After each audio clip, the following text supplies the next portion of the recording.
Please sit down. Thank you. Thank you. Good afternoon. Before I take questions, I want to give you a progress report to the nation on where we stand 65 days into office here, on vaccinations and a few other top priorities for the American people. First, on vaccinations. On December 8th, I indicated that I hope to get 100 million shots in people's arms in my first 100 days. We met that goal last week by day 58, 42 days ahead of schedule. Now today I'm setting a second goal, and that is we will, by my 100th day in office, have administered 200 million shots in people's arms. That's right, 200 million shots in 100 days. I know it's ambitious, twice our original goal, but no other country in the world has even come close, not even close to what we are doing. I believe we can do it. And today, we made a historic investment in reaching the hardest hit and the most vulnerable communities, the highest risk communities, as a consequence of the virus, by investing an additional $10 billion in being able to reach them. I also set a goal before I took office of getting a majority of schools in K through 8 fully open in the first 100 days. Now, thanks to the enormous amount of work done by our administration, educators, parents, local, state education officials, and leaders, recent Department of Education survey shows that nearly half of the K through 8 schools are open now full-time, 5 days a week for in-person learning. Not yet a majority, but we're really close, and I believe in the 35 days left to go, we'll meet that goal as well. As of yesterday, more than 100 million payments of $1,400 have gone into people's bank accounts. That's real money in people's pockets, bringing relief instantly almost. And millions more will be getting their money very soon. One final note. Since we passed the American Rescue Plan, we're starting to see new signs of hope in our economy. Since it was passed, a majority of economic forecasters have significantly increased their projections on the economic growth that's going to take place this year. They're now projecting it will exceed 6%, a 6% growth in GDP. And just this morning, we learned that the number of people filing for weekly unemployment insurance fell by nearly 100,000 persons. It's the first time in a year the number has fallen below the pre-pandemic high. So there are still too many Americans out of work, too many families hurting, and they still have a lot of work to do. But I can say to you, the American people, help is here and hope is on the way. Now I'll be happy to take your questions. Zeke, Associated Press. Thank you, Mr. President. You mentioned your progress on COVID-19. I'd like to ask you about some of the other issues facing your presidency. One of the defining challenges you face in the coming months is how to deliver on your promise to Americans on issues like immigration reform, gun control, voting rights, climate change. All of those right now are facing stiff, united opposition from Republicans on Capitol Hill. How far are you willing to go to achieve those promises that you made to the American people? Well, I'm good. Look, when I took office, I decided that it was a fairly basic, simple proposition, and that is I got elected to solve problems. And the most urgent problem facing the American people, I stated from the outset, was COVID-19 and the economic dislocation for millions and millions of Americans. And so that's why I put all my focus in the beginning. There are a lot of problems, but all my focus on dealing with those particular problems.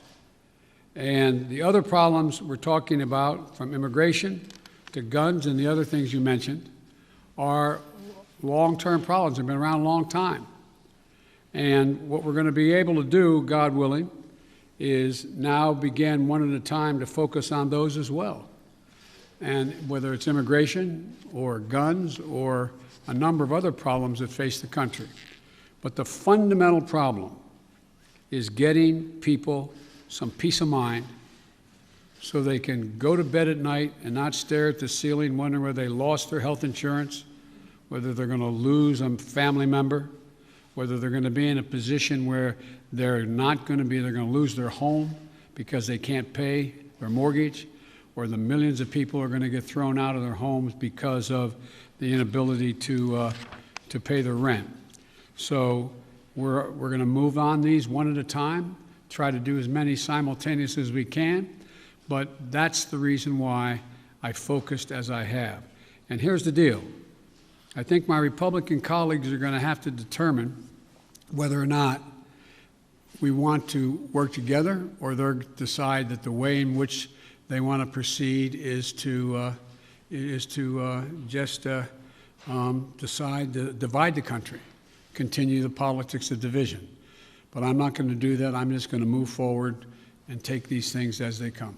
And just to follow up, Mr. President, can your presidency be a success if you can't make progress on those four challenges: climate change, immigration reform, gun control, voting rights? Well, I plan on making progress on all of them, but that's going to be for the American people to decide. I think, I doubt whether, maybe you did, maybe others did. I thought, many of you thought there was no possibility of my getting the plan I got passed without any Republican votes. Pretty big deal. Got passed. Growing the economy. People's lives are changing. So let's see what happens. All I know, I've been hired to solve problems, not create division. Okay, how about Yamiche? Thanks so much, Mr. President. You've said over and over again that immigrants shouldn't come to this country right now. This isn't the time to come. That message is not being received. Instead, the perception of you that got you elected as a moral, decent man is the reason why a lot of immigrants are coming to this country and entrusting you with unaccompanied minors. How do you resolve that tension? And how are you choosing which families can stay and which can go, given the fact that even though with Title 42, there are some families that are staying? And is there a timeline for when we won't be seeing these overcrowded facilities run by CPB when it comes to unaccompanied minors? Well, look, I guess I should be flattered. People are coming because I'm the nice guy. That's the reason why it's happening. That I'm a decent man, or however it's phrased. That's why they're coming, because Biden's a good guy.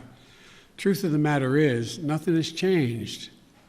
As many people came, 28% increase in children to the border in my administration, 31% in the last year in 2019, before the pandemic, in the Trump administration. It happens every single solitary year. There is a significant increase in the number of people coming to the border in the winter months of January, February, March. It happens every year. In addition to that, there is and by the way, does anybody suggest that there was a 31% increase under Trump because he was a nice guy and he was doing good things at the border? That's not the reason they're coming. The reason they're coming is that it's the time they can travel with the least likelihood of dying on the way because of the heat in the desert, number one. Number two, they're coming because of the circumstances in country. In country. The way to deal with this problem, and I started to deal with it back when I was United States Vice President, putting together a bipartisan plan of over $700 million to do with the root causes of why people are leaving. What did Trump do? He eliminated that funding. He didn't use it. He didn't do it. And in addition to that, what he did, he dismantled all the elements that exist to deal with what had been a problem and has been continued to be a problem for a long time.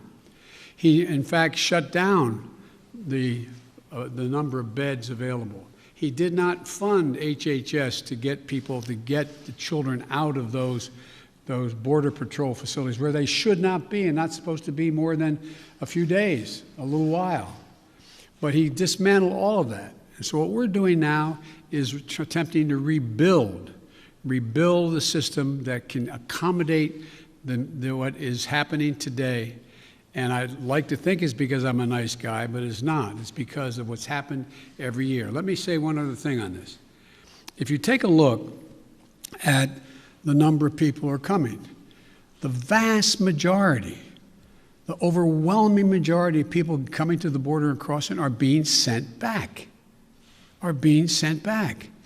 Thousands, tens of thousands of people who are over 18 years of age and single people, one at a time coming, have been sent back, sent home.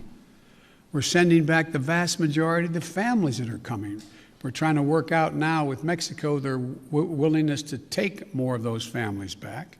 But that's what's happening. They're not getting across the border. And those who are coming across the border who are unaccompanied children, we're moving rapidly to try to put in place what was dismantled, as I said. For example, of all the children who are coming across the border, over 70% are either 16 or 17 years old. We're not talking about people ripping babies from mother's arms or little 3-year-olds standing on the border. Less than, I think it's 1.5% fall in the category of the very young. So what we're doing is we're providing for the space, again, to be able to get these kids out of the Border Patrol facilities, which no one should be in any longer than 72 hours. And today, I went to, for example, I used all the resources available to me, went to the Defense Department, and the Secretary of Defense has just made available Fort Bliss, 5,000 beds. Be immediately available, 5,000 beds in the Texas border. So we're building back up the capacity that should have been maintained and built upon, that Trump dismantled. It's going to take time. And the other thing we're doing, I might add, am I giving you too long an answer? Because if you don't want the detail. No, but I mean, I don't know how much detail you want about immigration. Maybe I'll stop there and finish. My follow-up question is, one, if you could talk a little bit about which families, why they're being allowed to stay, what the families that are being allowed to stay, why they're being allowed to stay. In addition to that, when it comes to the filibuster, which is what Zeke was asking about, there's immigration is a big issue, of course, when it related to the filibuster, but there's also Republicans who are passing bill after bill trying to restrict voting rights. Chuck Schumer is calling it an existential threat to democracy. Why not back a filibuster rule that at least gets around issues including voting rights or immigration? Jim Clyburn, someone, of course, who you know very well, has backed the idea of a filibuster rule when it comes to civil rights and voting rights. Well, look, I'm going to deal with all of those problems. The question is the priorities as they come and land on my plate. Let's go to the first question you asked, the first of the second questions you asked. And that is, what about dealing with families? Why are not some not going back? Because Mexico is refusing to take them back. They're saying they won't take them back, not all of them. We're in negotiations with the president of Mexico. I think we're going to see that change. They should all be going back, all be going back. The only people we're not going to let sitting there on the other side of the Rio Grande by themselves with no help are children. And what we're doing there, and it's an important point to understand. I know you understand it. I don't mean to say it that way. An important point to focus on. The vast majority of people under the age of 18 come to the United States come with a telephone number on a wristband, or come with a telephone number in their pocket in the United States. A mother, a father, a close relative, a grandmama or grandpa. What was happening before is it's taking literally weeks and weeks and maybe even months before anybody pick up the phone and call to see if there really was someone there. Well, we've set up a system now where within 24 hours there's a phone call made as that child crosses the border.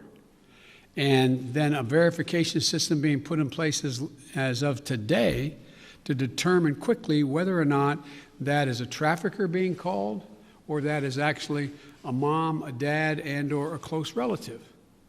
They're establishing that right off the bat. If it in fact is mom or dad, dad says, to take the extreme case, I got a birth certificate. Then guess what? We're getting that kid directly to that parent immediately. And so that's going to reduce significantly. There's two ways to reduce child populations in circumstances that are not acceptable, like being held at a Border Patrol station. One is to get them to the place where they have a relative and set a date as to when a hearing can be held. The second way to do it is put them in a Health and Human Services facility that we're occupying now, both licensed beds around the country that exist, as well as, for example, federal resources like Fort Bliss, to get them safely in a place where they can be taken care of while their fate is determined. Filibuster. So filibuster. You know, with regard to the filibuster, I believe we should go back to a position of the filibuster that existed just when I came to the United States Senate 120 years ago.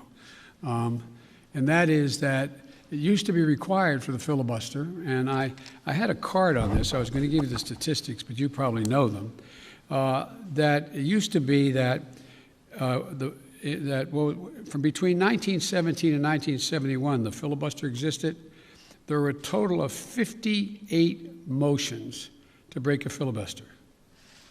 That whole time. Last year alone, there were 5 times that many. So it's being abused in a gigantic way. And for example, it used to be you had to stand there and talk and talk and talk and talk until you collapsed. And guess what? People got tired of talking and tired of collapsing. Filibusters broke down and we were able to break the filibuster, get a quorum and vote.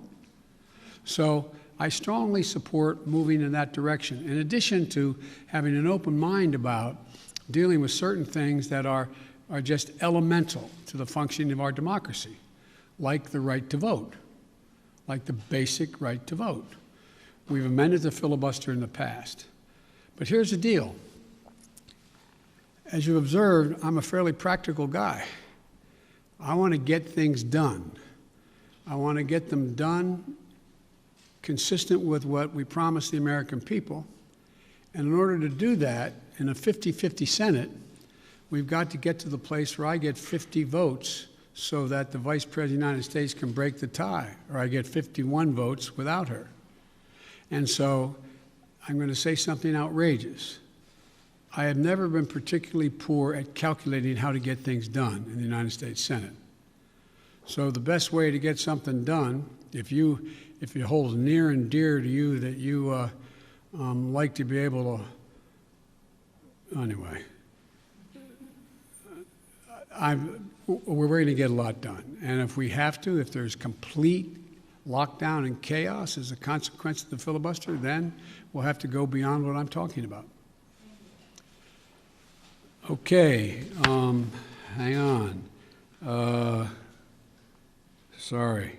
Oh, Ms. Kim. Thank you, Mr. President. To follow up on the filibuster, so do you believe it should take 60 votes to end a filibuster on legislation or 51? If we could end it with 51, we would have no problem. You're going to have to, the existing rule, it's going to be hard to get a parliamentary ruling that allows 50 votes to end the filibuster, the existence of a filibuster.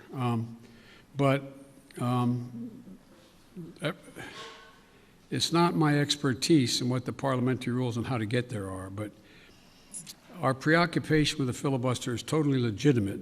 But in the meantime, we got a lot we can do while we're talking about what we're going to do about the filibuster. Let me get here. Okay. Cecilia Vega. I'd like to circle back to immigration, please.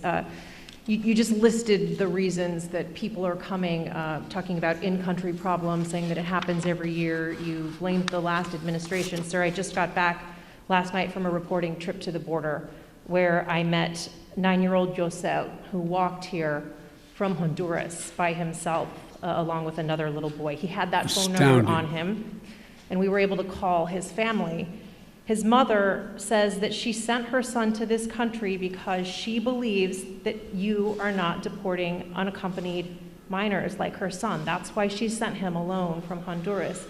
So, sir, you blame the last administration, but is your messaging in saying that these children are and will be allowed to stay in this country and work their way through this process, encouraging families like Josel's to come? Well, look,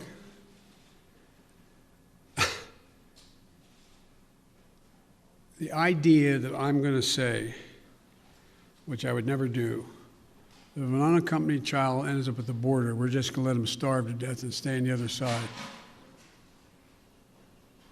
No previous administration did that either, except Trump. I'm not going to do it. I'm not going to do it. That's why I've asked the Vice President of the United States yesterday to be the lead person on dealing with focusing on the fundamental reasons why people leave Honduras, Guatemala, El Salvador in the first place. It's because of earthquakes, floods. It's because of lack of food. It's because of gang violence. It's because of a whole range of things that when I was vice president had the same obligation to deal with unaccompanied children. I was able to get it slowed up significantly by working with the heads of state of those communities to do things like in one of the major cities, the reason people were leaving is they couldn't walk the street because their kids were getting beat up or shot or gang violence.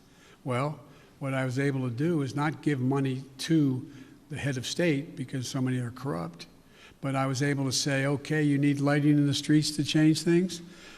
I'll put the lighting in. We got a contractor. We got the type of lighting. We paid directly to the contractor, did not go through the government.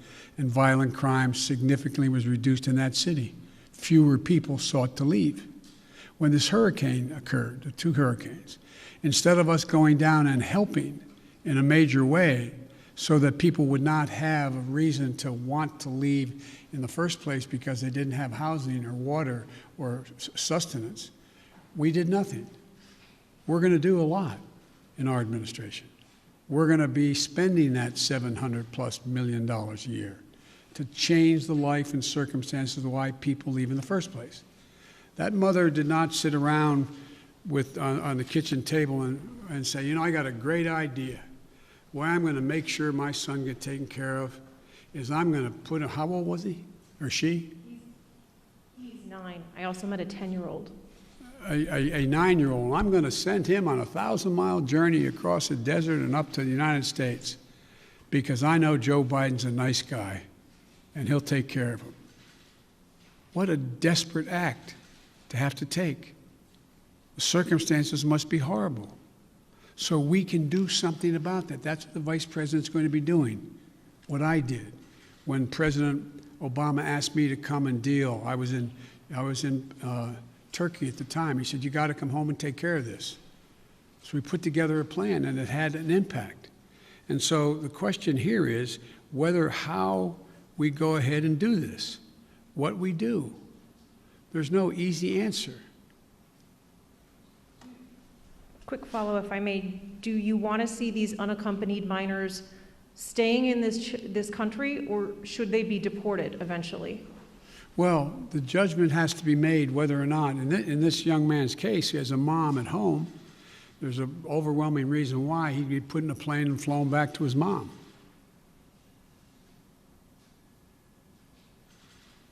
Follow, sir. You mentioned circumstances that must be horrific.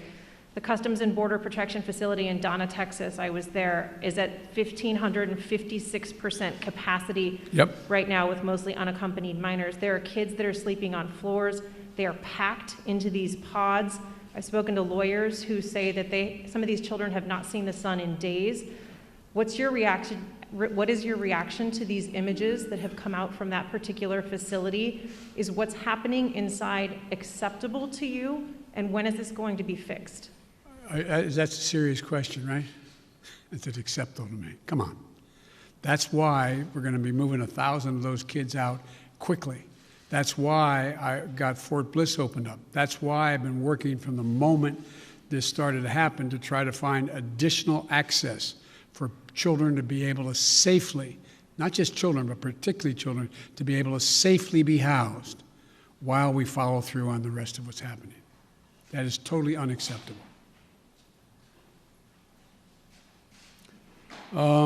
Ken. Thank you, Mr. President. I wanted to ask you about Afghanistan. You face a May 1st deadline for the withdrawal of U.S. troops from that country.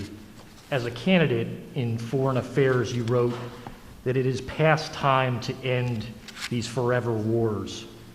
Can you commit to the American people that by May 2nd, the U.S. will no longer have forces in Afghanistan?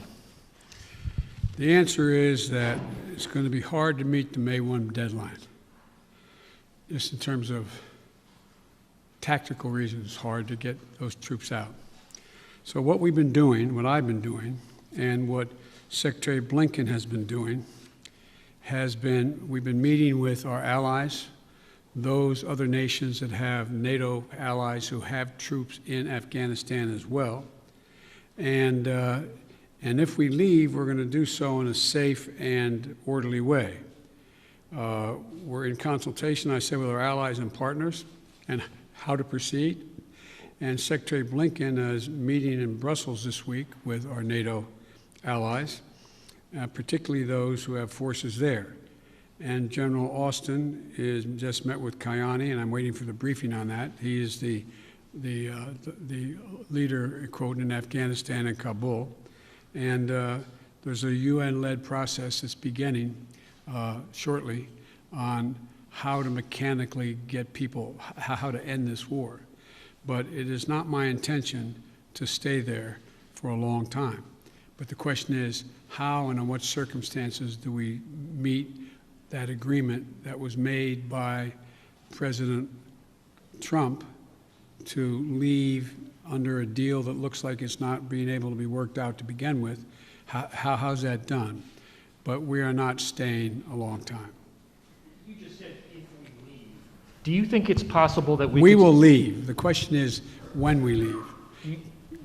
Do you believe, though, it's possible we could have troops there next year? I can't picture that being the case.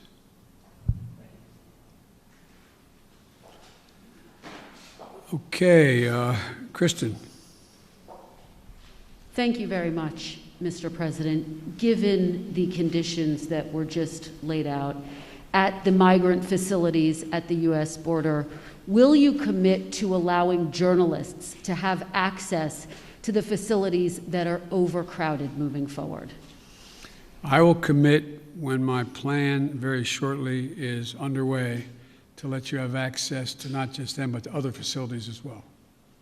How soon will journalists be able to have access to the facilities? We've obviously been allowed to be inside one, but we haven't seen the facilities in which children are packed together to really give the American people a chance to see that. Will you commit to transparency on this issue? I will commit to transparency, and as soon as I am in a position to be able to implement what we're doing right now.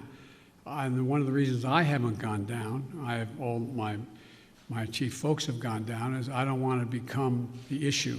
I don't want to be, bringing all the Secret Service and everybody with me to get in the way. So this is being set up, and you'll have full access to everything once we get this thing moving. Okay, and just to be clear, how soon will that be, Mr. President?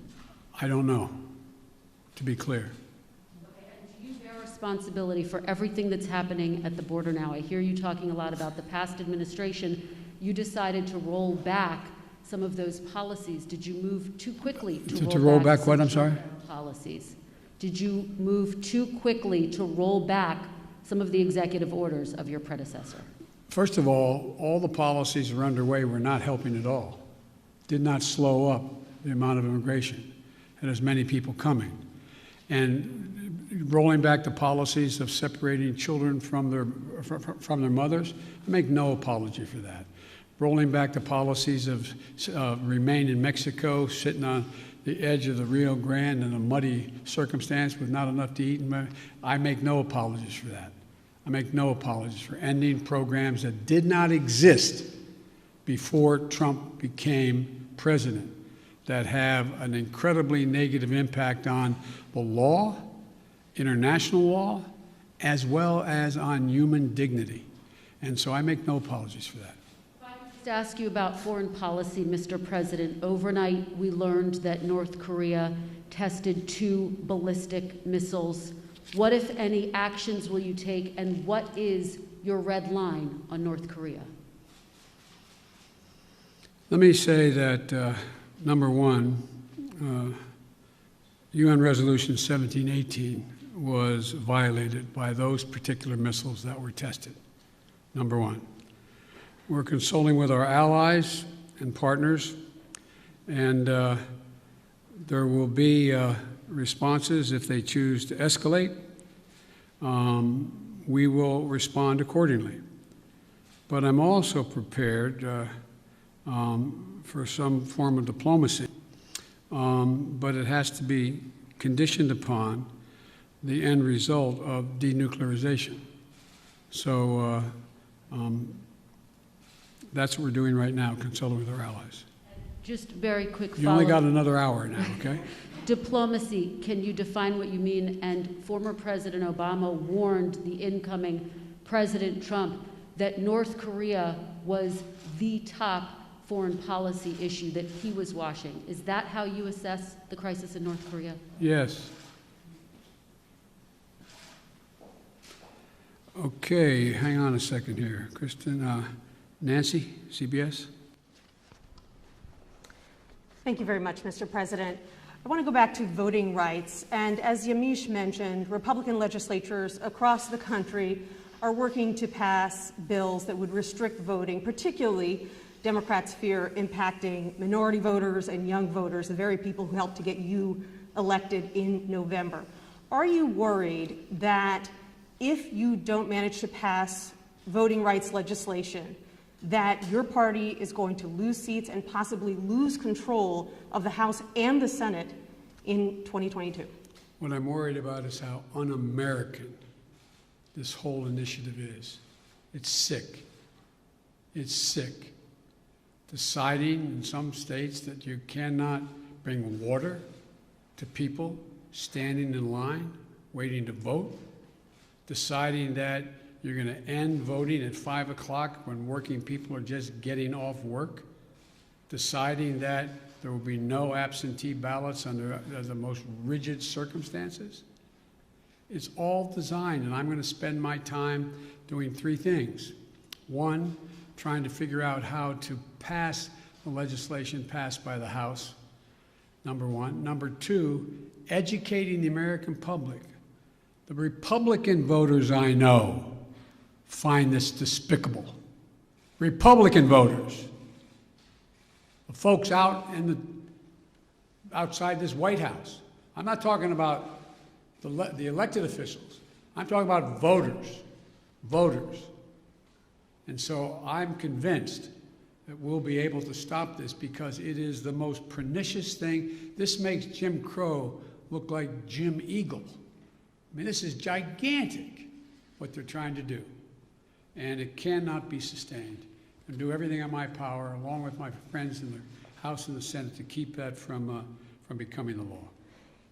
Is there anything else you can do about it besides passing legislation? The answer is yes, but I'm not going to lay out a strategy in front of the whole world and you now. And then on a related note, have you decided whether you are going to run for re-election in 2024? You haven't set up a re-election campaign yet, as your predecessor had by this time. My predecessor needed to. My predecessor. Oh, God, I miss him. Have you? No, the answer is yes. My plan is to run for re-election. That's my expectation. And then on one other note, on bipartisanship, your old friend, Mitch McConnell, says you have only spoken to each other once since you took office, and that you have moved far left since taking office. Do you see it the same way he does? Have you rejected bipartisanship? No, I haven't at all. I've been meeting. When's the last time a president invited the opposite party down at least a half a dozen times to talk about issues, everything from how we work. We're working with a group of 20 members of the Senate right now and House on how we reestablish our ability to make computer chips and how we get ahead of the game, how we can work together. We're working together on a bunch of things. But look, I know Mitch well. Mitch knows me well. I would expect Mitch to say exactly what he said. But this is a matter of making sure that I would like elected Republican support. But what I know I have now is I have electoral support from Republican voters. Republican voters agree with what I'm doing. And so unless Mitch says the last thing I did, this last piece of legislation, is so far left, well, then he ought to take a look at his party. Over 50% of them must be over that edge as well, because they support what I did. Okay, where am I here? Let me see. Caitlin? Thank you very much, Mr. President. I have a question for you, but first, I'd like to follow up on a question from Yamiche, and that's on the filibuster. That counts as a question, but go ahead. Okay, I'll make it quick. It's a No, quick no, you question. Regarding the filibuster, at John Lewis's funeral, President Barack Obama said he believed the filibuster was a relic of the Jim Crow era. Do you agree? Yes. If not, why not abolish it if it's a relic of the Jim Crow era?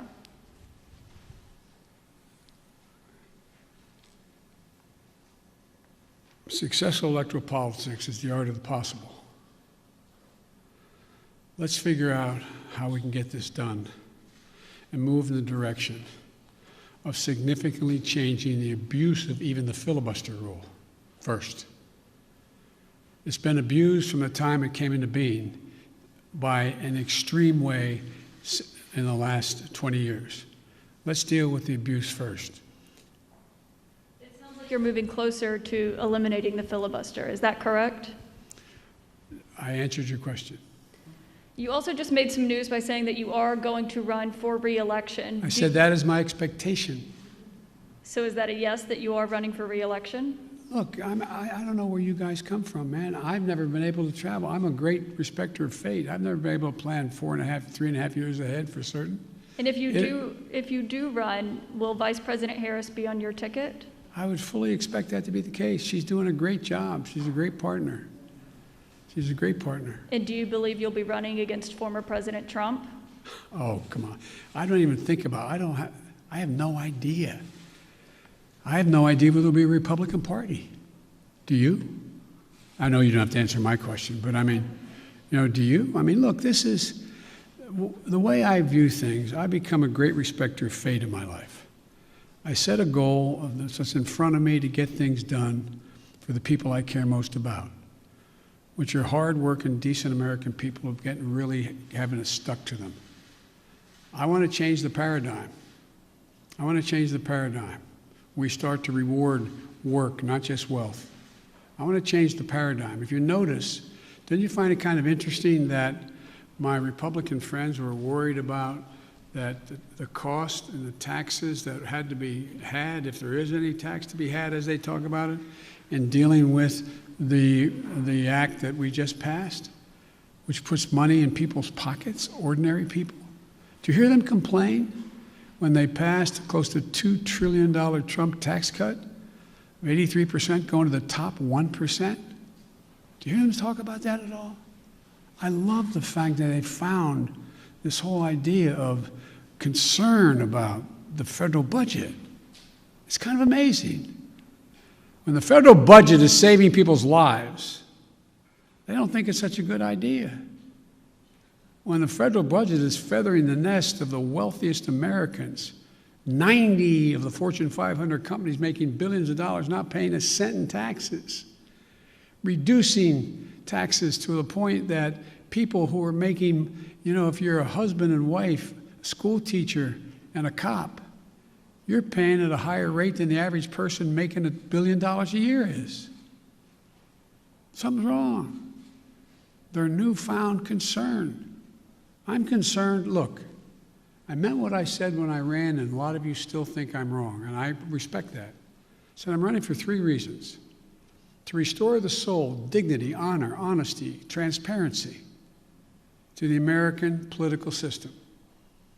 2, to rebuild the backbone of this country, the middle class, hardworking people and people struggling to get in the middle class. They built America, and unions built them. The 3rd reason I said I was running was to unite the country. And generically speaking, all of you said, no, you can't do that.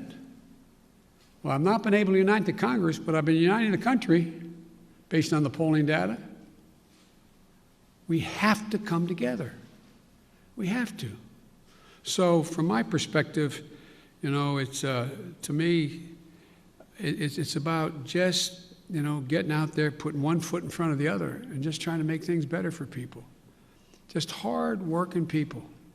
People get up every morning and just want to figure out how to put food on the table for their kids, be able to have a little bit of breathing room, being able to make sure that they go to bed not staring at the ceiling like my dad did, wondering whether, since he didn't have health insurance, what happens if mom gets sick or he got sick. These are basic things. Basic things. And I'm of the view that the vast majority of people, including registered Republicans by and large, share that same view, that same sense of what is, you know, what's appropriate. Justin Sink, Bloomberg. Thanks, Mr. President. I wanted to ask about your relationship with China now that you've been in office for a couple months. There's obviously the meeting in Alaska that was a little theatrical, and there's the continued human rights abuses. So today, I'm wondering, are you more likely than you were when you came into office to maintain tariffs on China? Are you considering banning imports of forced labor products? And would you consider cutting off U.S. investment or Chinese access to international payment systems? Well, look, they're each specifically legitimate questions, but they only touch a smidgen of what the relationship with China really is about. I've known Xi Jinping for a long time. Allegedly, by the time I left office as vice president, I had spent more time with Xi Jinping than any world leader had, because President Obama and the Chinese President Hu decided we should get to know one another, since it was inappropriate for the President of the United States to spend time with the Vice President of another country. But it was obvious he was going to become the new leader of China. So I spent hours upon hours with him alone with an interpreter, my interpreter and his, going into great detail. He's very, very straightforward. Doesn't have a Democratic with a small d bone in his body, but he's a smart, smart guy. He's one of the guys like Putin who thinks that autocracy is the wave of the future. Democracy can't function in an ever complex world. So when I was elected and he called to congratulate me, I think to the surprise of the China experts who were his people on the call as well as mine listening, we had a 2-hour conversation for 2 hours. And we made several things clear to one another.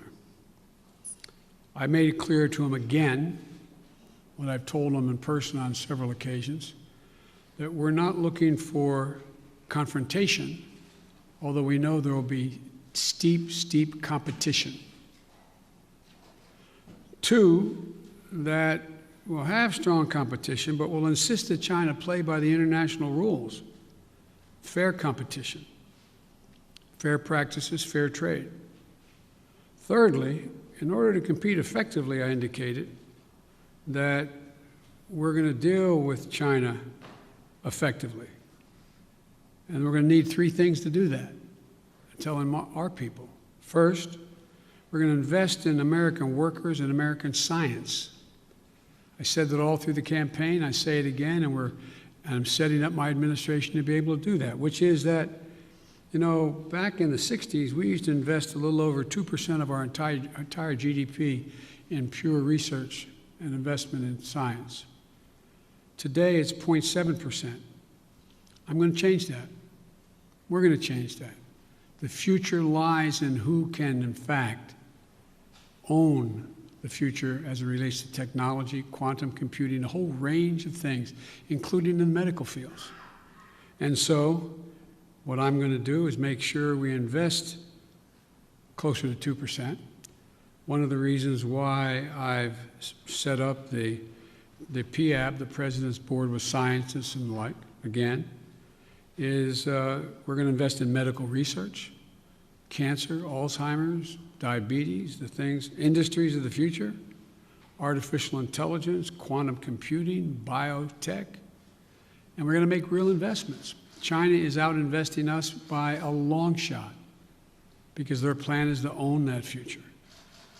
The second thing we're going to do is we're going to reestablish our alliances, and I've been very clear with them. It's not anti-Chinese, and we've talked about it. I want to make sure that, for example, later today, after this, as a matter of fact, shortly after this, which is fine, we're going close to an hour. I'm happy to go longer, but one of the things that I'm going to be doing, I'm going to be speaking with 27 heads of state in Europe. And very shortly, I think within the next hour or so, I don't know the exact time.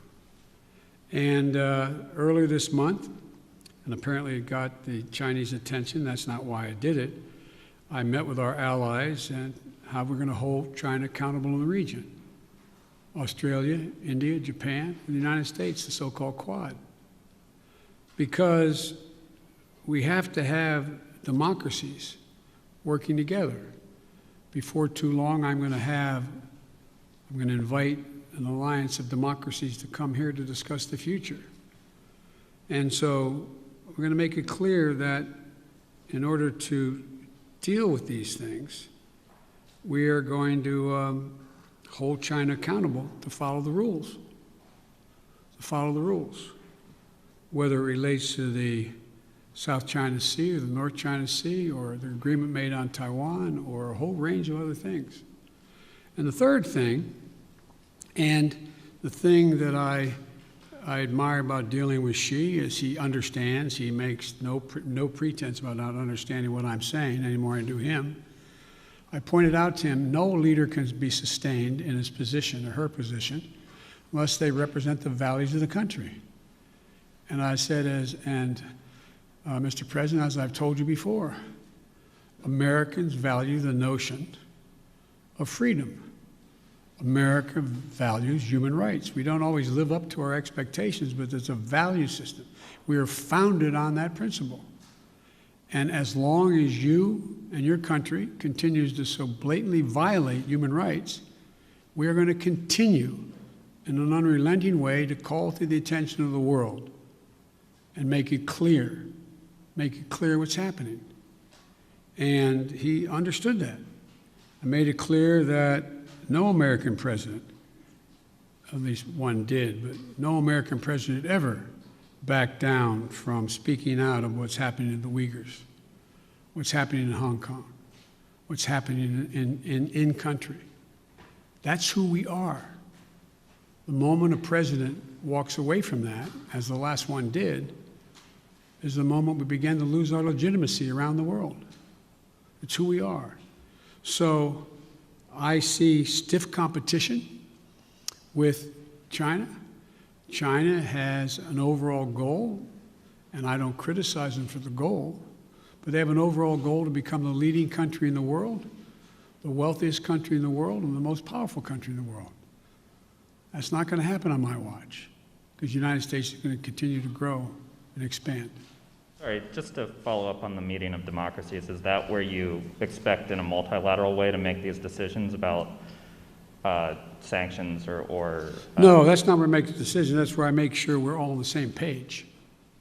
All on the same page. Look, I predict to you, your children or grandchildren are going to be doing their doctoral thesis on the issue of who succeeded, autocracy or democracy. Because that is what is at stake. not just with China. Look around the world. We're in the midst of a fourth industrial revolution of enormous consequence. Will there be middle class?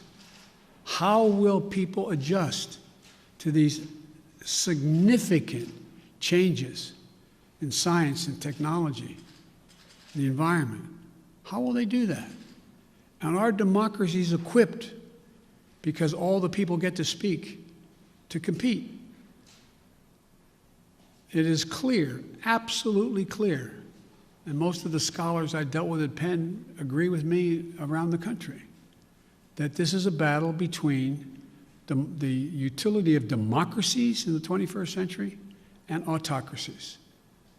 If you notice, you don't have Russia talking about communism anymore. It's about an autocracy. Demand decisions made by a leader of a country. That's what's at stake here. We got to prove democracy works. Mr. President, sorry, I know you haven't had a chance to address the tragedies in Georgia and Colorado. You had said to stay tuned for actions that you might take on gun control.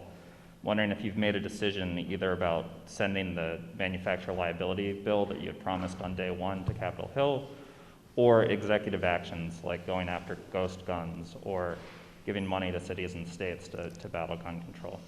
All the above. It's a matter of timing. As you've all observed, successful presidents, better than me, have been successful in large part because they know how to time what they're doing, order it, decide in priorities what needs to be done. The next major initiative is, and I'll be announcing it Friday in Pittsburgh in detail, is to rebuild the infrastructure, both physical and technological infrastructure of this country, so that we can compete and create significant numbers of really good paying jobs. Really good paying jobs. And some of you who have been around long enough to know that used to be a great Republican goal and initiative. I still think the majority of the American people don't like the fact that we are now ranked, 85th in the world in infrastructure. I mean, look, the future rests on whether or not we have the best airports that can accommodate air travel, ports that you can get in and out of quickly so businesses decide. Some of you, if you're ever local reporters and you found your governor or mayor trying to attract business to your community, what's the first thing the business asked? What's the closest access to an interstate highway? How far am I from freight rail? Is the water available? Is available? Water available for me to conduct my business? All the things that relate to infrastructure. We have somewhere, I asked the staff to write it down for me, and they did, not for this, but for a longer discussion. We have somewhere in terms of infrastructure, we rank 13th globally in infrastructure. China is investing 3 times more in infrastructure than the United States is. Bridges, more than 1/3 of our bridges, 231,000 of them, need repairs. Some are physical safety risks or preservation work. 1 in 5 miles of our highways and major roads are in poor condition. That's 186,000 miles of highway. Aviation, 20% of all flights weren't on time, resulting in 1.5 million hours lost in production. 6 to 10 million homes in America still have lead pipes servicing their water lines. We have over 100,000 wellheads that are not capped, leaking methane. What are we doing?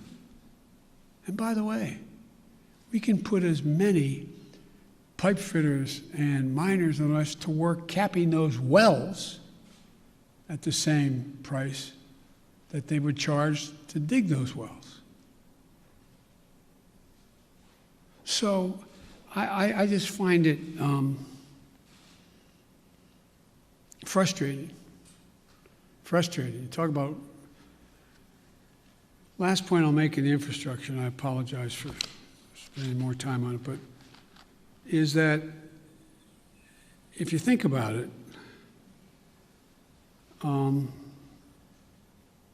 it's the place where we will be able to significantly increase American productivity, at the same time providing really good jobs for people. But we can't build back to what they used to be. We have to build, the environment's already, global warming's already done significant damage. The roads that used to be above the water level didn't have to worry about where the drainage ditch was. Now you got to rebuild them 3 feet higher because it's not going to go back to what it was before. Only get worse unless we stop it. There's so much we can do. Look at all the schools in America. Most of you live in the Washington area now, but in your hometowns, I don't know where you're all from. How many schools where the kids can't drink the water out of the fountain? How many schools are still in a position where there's asbestos? How many schools in America we're sending our kids to don't have adequate ventilation? How many homes, buildings, office complexes are wasting billions of barrels of oil over time because they can't hold in the heat or the air conditioning because it's leaks through the windows that are so porous and the connections? It's amazing. So there's so much we can do that's good stuff, makes people healthier, and creates good jobs. And I think that I got one more question here. And Janet from Univision. Thank you, Mr. President. We too have been reporting at the border, and just like Cecilia, we ran into a pair of siblings who came in on Monday, were detained by CBP, had the phone number for their mother who lives in the U.S. We have contacted the mother. That's the only way they know her kids are here, because CBP today, Thursday, has not contacted that mother. So when can we expect your promise of things getting better with contacting and expediting? Well, they're the already process? getting better, but they're going to get they're going to a whole hell of a lot better real quick, or we're going to hear some people leaving. Okay? We can get this done. We're going to get it done. I had a long meeting with the entire team and several cabinet level officers the other night. We're going to be moving within the next week over 100,000, 1,000 people out of the Border Patrol into safe, secure beds and facilities. We're going to significantly ramp up. We're already out there contacting everyone from getting some of the employees at HHS. There's a lot of them doing other things and move them into making those calls. We're in the process of rearranging and providing for the personnel needed to get that done. But I admire the fact that you were down there, you're making the calls yourself. It's real. The next thing that has to happen, though, as you well know, has to happen, there have to be some certitude that this is actually mom, dad, or whomever. And there's ways to do that. There's ways to do that, a little bit like determining whether or not you got the right code for your credit card. What was your dog's name, kind of thing. I'm being a bit facetious, but not really. And also seeking harder data from DNA to birth certificates, which takes longer. So I want to do this as quickly, as humanly possible, and as safely as possible. As you well know, treating the root causes in Latin America doesn't change things overnight. How do you realistically and physically keep these families from coming to the U.S. when things will not get better in their countries right away? Well, I can't guarantee that, but I know, that old thing, the journey of 1,000 miles starts with the first step. You know as well as I do. You cover it. You have it's not like somebody sitting on a hand-hewn table in Guatemala, in somewhere in Mexico or in Guadalupe saying, I got a great idea. Let's sell everything we have. Give it to a coyote. Have them take our kids across the border into a desert where they don't speak the language. Won't that be fun? Let's go. That's not how it happens. People don't want to leave. When my great-grandfather got in a coffin ship in the Irish Sea, the expectation was he going to live long enough on that ship to get to the United States of America. But they left because of what the Brits had been doing. They were in real, real trouble. They didn't want to leave, but they had no choice. So I can't guarantee we're going to solve everything, but I can guarantee we can make everything better. We can make it better. We can change the lives of so many people. And the other thing I want to point out to you, and I hope you point out, I realize it's much more heart-wrenching, and it is, to deal with a 5 and 6 and 7-year-old. But you went down there and you saw the vast majority of these children, 70% are 16 years old, 17 years old, and mostly males. Doesn't make it good, bad, or indifferent, but the idea that we have tens of thousands of kids in these god-awful facilities that are really little babies crying all night, there's some, that's true. That's why we got to act. And yesterday, I asked my team, both the director of the two agencies as well as others, I asked them what would they in fact, and I asked their opinion because they're the experts, but I said, focus on the most vulnerable immediately. But there's no reason why in the next month as people cross the border, that phone call can't be made in the first 48 hours and begin. If I may ask one last question, have you had any talks with Senate Republicans who are threatening this administration with not considering the immigration legislation that was passed in the House until the situation at the border has been resolved? No, because I know they have to posture for a while. They sort of got to get out of their system. This is